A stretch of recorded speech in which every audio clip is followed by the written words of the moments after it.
السلام علیکم سامعین، 8 رمضان المبارک کی تاریخ شروع ہو چکی ہے۔ 18 مارچ ہے۔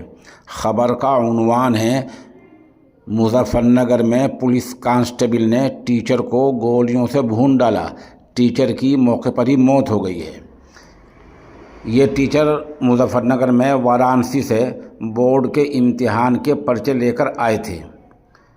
دیر رات ٹیچر جیسے ہی مظفر نگر اترے، یہ کانسٹیبل جس کا نام چندر موہن ہے، یہ بھی ٹیچر کے ساتھ امتحان کی کاپیوں کی حفاظت کے لیے آیا تھا۔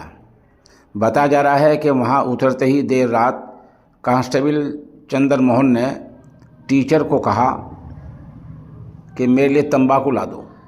بتایا جا رہا ہے کہ کانسٹیبل نشے میں تھے۔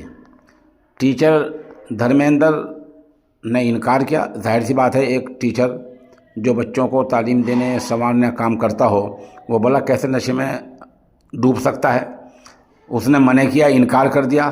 تبھی مشتعل کانسٹیبل چندر موہن نے دھرمیندر ٹیچر کو سرکاری ہتھیار کی گولیوں سے بری طرح بھون ڈالا، گولیاں برسا دی۔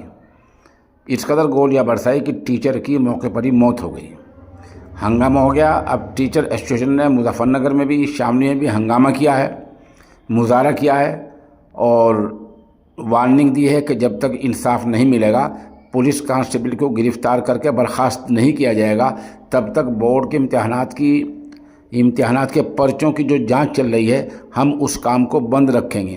ساتھ ساتھ ٹیچروں نے مقتول ٹیچر کے اہل خانہ کو معقول معاوضے کی مانگ کی ہے اور یہ بھی مطالبہ کیا ہے کہ اس کے گھر میں سے ایک آدمی کو مستقل ملازمت دی جائے۔